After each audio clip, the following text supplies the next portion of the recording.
Hi, this is Rod Haenni. We're talking about Guatemala postal history. Done one part already. This is part two, and this will cover some of the areas we didn't discuss in part one.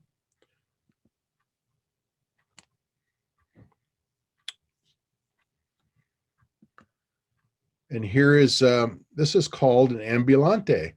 Ambulantes were pieces of mail that were moved on the train network in Guatemala. Guatemala built an extensive network of trains, and they had postal clerks on the trains, so they would cancel mail on them. Some of these are quite rare. This is a relatively early one. That they started doing this in the late 1870s, early 1880s, actually. And so this is one from Quito to Esquintla. Here's another ambulante from the Pacific coast. Ticusate is right on the Pacific coast. And of course, a lot of the fruit, the United Fruit Company used this as one of their ports. So moving bananas to the coast of Guatemala. And this is also a censored cover. This was done in World War II. So it's a censored cover. A lot of people collect those. They're available both from World War II and World War I in Guatemala. And this also had a great letter inside from a guy working for the United Fruit Company. He's writing to a friend back home in the United States during World War II. And this letter says, enclosed, please find a card showing the buildings from the United Fruit Company where he worked. This is probably a pretty rare card. I've never seen another one. And it wasn't intended for tourists. So it was a company produced card. And the United Fruit Company here doesn't look like much, but of course this isn't their headquarters. This is just a branch office. Here's another, this is an officially used, it's official mail from the government, from the Guatemalan government, a bank in this case. And it's also an ambulante. Now we're going to look at advertising covers. A lot of advertising covers in Guatemala were from US companies that had branches there. So this is the New York Life with its famous eagle feeding its young. And this one was sent to Pennsylvania. It was missent to the wrong town in Pennsylvania. And eventually it found its way there. Here's a locally produced advertising cover from a gentleman who owned a little grocery store. And if you look on the back, you can see all the things he sold. He even has one of his promotions is in English. So they must have had British and American customers. But they sold everything from liquor to olive oil and all kinds of hard goods. Here's another interesting cover. The back of this cover is showing looks like a brake reservoir and some other hard things for automobiles. And it's from 1912. Front of the cover is from what used to be a famous US company, the Beckley-Ralston Company, which made auto parts for 200 different types of cars. That's how many were being made in the United States in 1912. Made golf clubs. It made all kinds of hard manufacturing goods out of Chicago. So this cover's unique. I've never seen another one like this. Beckley Ralston had other covers I've got from the United States, but this is the only one I've seen from Guatemala. Okay, here's another one. Nothing on the front of this advertising cover, but on the back, this is a pharmacy. And apparently it was a pretty good sized pharmacy from what I've heard from one of our members. And you can see it's a drugstore, Drogeria Farmacia. And it has a little red seal on it. I'm not sure why, but it must have been probably the logo of the pharmacy.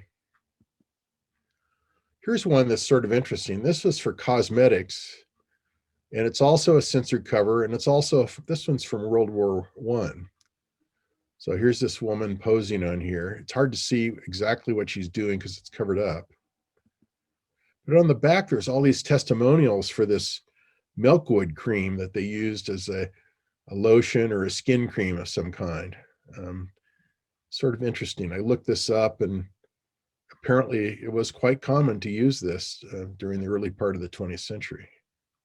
A lot of these testimonials are from people in the United States, but they're in Spanish, which is interesting. Here's another one. This is a camera company. This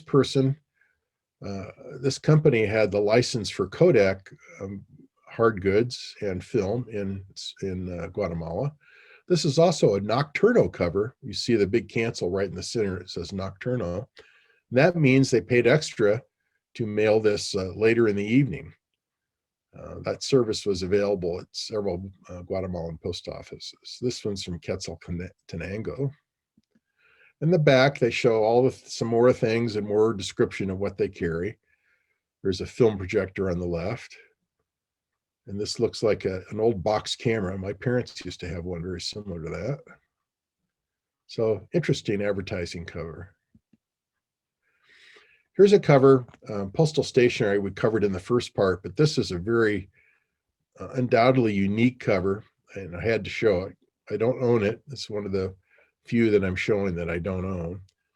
This cover was a wrapper, actually. It was the quarter quetzal early wrapper. You can see the date here on the Panama transition. It was from 1880.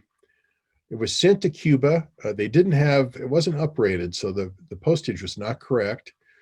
So the Cuban post office put a mark on it, refusing it. And then it went back to Panama. And at that time, Panama was part of Colombia, and the British had post offices there. And this is a British stamp, 1 penny stamp, to pay the postage back to Guatemala from Panama, from the Panama province in Colombia. Here's another one I don't own, and this one I'm just showing. It's a postal card with one of the famous inverted quetzals on it. This is part of a very large collection that was sold at auction. It's been part of 2 prominent collections over the years, and very rare cover. I think it's almost unique to have one of these on a postal card, used especially for uprating the postage. Here is another postal stationery item. Oops, let's back up here. Let's see how I do that. There we go. This is the first postal stationery envelope that was produced in Guatemala for this denomination, half a real. And so this was used internally in Guatemala. And you notice the big socked in the nose cancellation, 18 here. That's a large numeral cancellation that denotes the city it was mailed from. In this case, Isabel, which is another city right on the coast, the Pacific coast of Guatemala. So a very great cover from 1879, early usage, and hard to find something like this. And I've never seen one with a large numeral on it, so it might be close to unique. Here's something I put in because our president, Michael Bloom, is a ham radio operator, and this is a ham radio operator calling card, and this one happens to be from a colonel who was an attaché attached to the U.S. Embassy in Guatemala City, and here's his card. So this is the only one like this I've seen. It's not old. I mean, this was done in the 60s, but still very interesting from a postal history point of view. It says free franking, but obviously you did have to put a stamp on it. All right, so now we're into a few covers from Guatemala stamp dealers. There were a number of these from the early 1890s at least on. And Guatemala stamps are in demand in Europe and the United States. They were collectible because most of them were well designed, they're colorful. And of course, the bird topic, the quetzal, appears in a lot of Guatemala stamps. A lot of topical collectors collect those. So here's a cover from W.G. Walker. He was also involved, and this is going to, actually, this is collectible in another way because it's to somebody who worked for the United Fruit Company in Puerto Barrios on the Atlantic coast. So Walker also was involved in a lot of the first flights of Guatemala. He bought and sold them. And I guess he was a very active stamp dealer. Also on the back of this, it's a triple threat cover. You've got a first day cover for this souvenir sheet that was issued honoring the United States. Here's another cover from an earlier dealer. This goes back to 1898. And unfortunately, his name is scratched off. I think somebody may know who this is. And I've got to find that out so I can use it the next time I make this presentation. But anyway, this is using, uncommonly using these fiscal issues that were overprinted for postal use. And it went to Paris.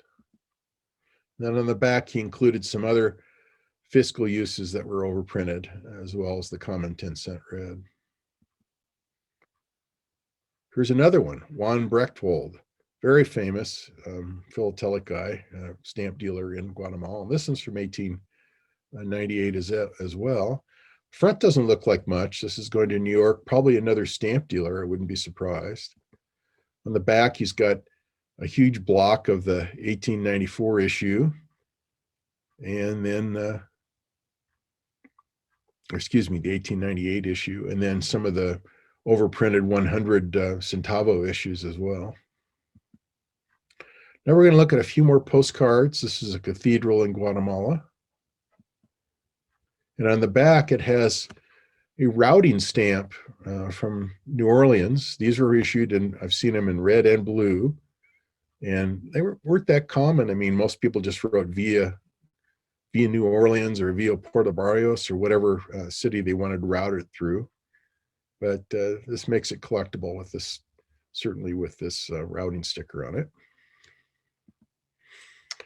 This is not technically a piece of postal history, but it would be if it was actually used.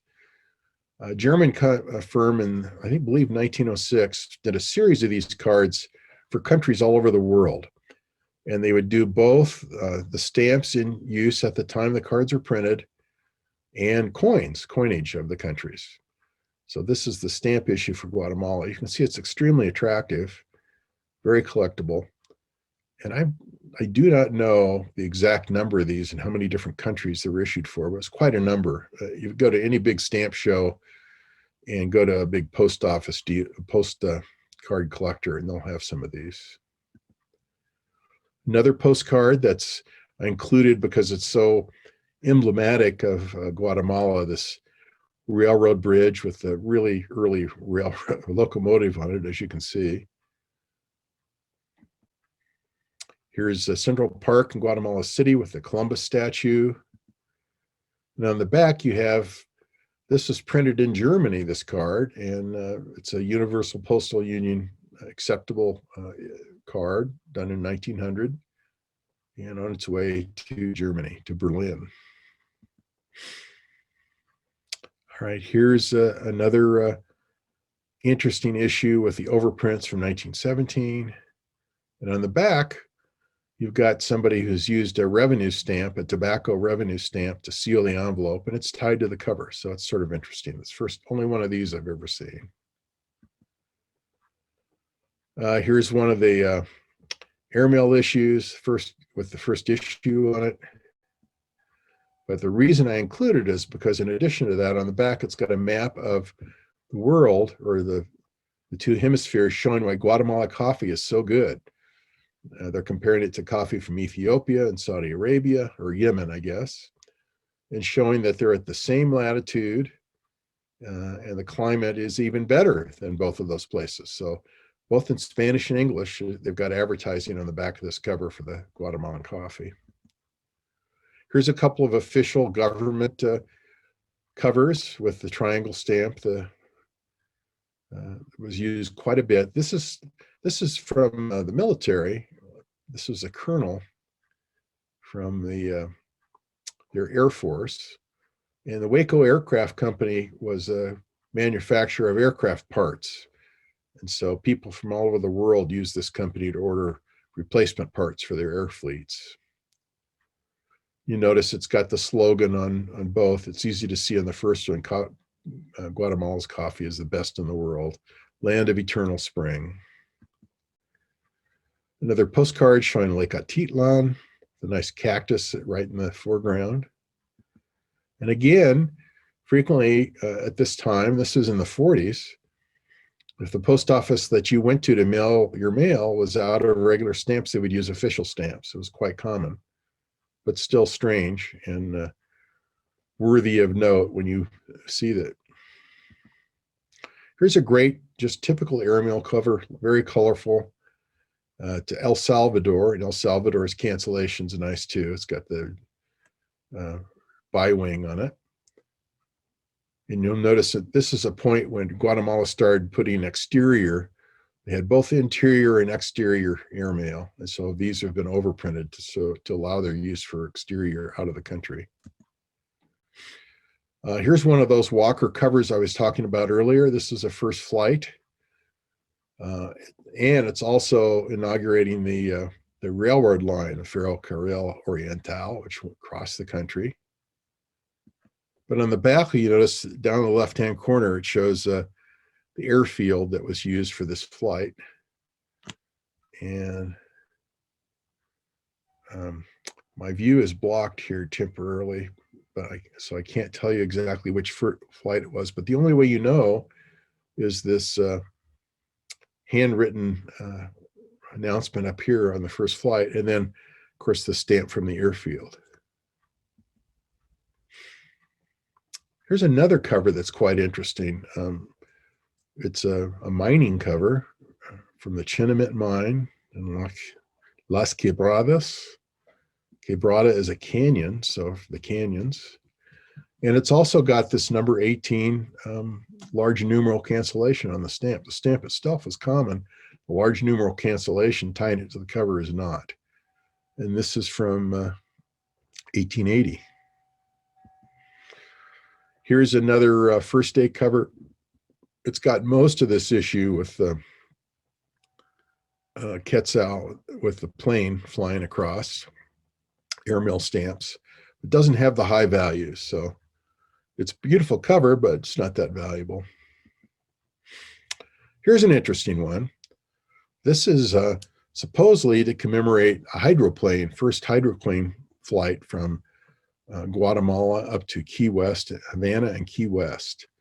Unfortunately, there's no back stamps on this, but I did some research on it, and there's other covers like this that exist. And so it is documented that there was this early flight in like 25 that went to Havana and Key West from Guatemala in a hydroplane of all things. It would have had to land a bunch of times. Here's another interesting cover via Puerto Barrios, New York. And you notice in the back, it's got all these early overprints from 1909 on it. Nice block of stamps. You don't see this kind of usage very often. Finally, we're going to look at a few covers from the 1897 exposition. These were all supposed to be used between January and December of 1897, and were supposed to be postally invalid after that. So here's registered mail going to Coban. A lot of these are probably, obviously this one were philatelic because it's got a 500 centavo stamp on it, and that would way overpay the registration fee. Here's the nice cancellation on the back. Another indication that it's likely philatelic mail. And here's another one of those covers. Again, this is internal in the country. This one doesn't overpay the postage. And it's a nice looking cover. All the stamps are tied. Again, a very nice official cancellation. Finally, I appreciate your attention. I just wanted you to know that we are looking for people who are interested in Guatemala. And if you're watching this presentation on YouTube, that probably includes you. Here's our website, www.goguatemala.com. And check it out. You can become a member and subscribe to our magazine, El Quetzal, for just $10 a year online. The site is loaded with information. You could spend hours exploring it. So I thank you for your attention, and please consider checking out our website.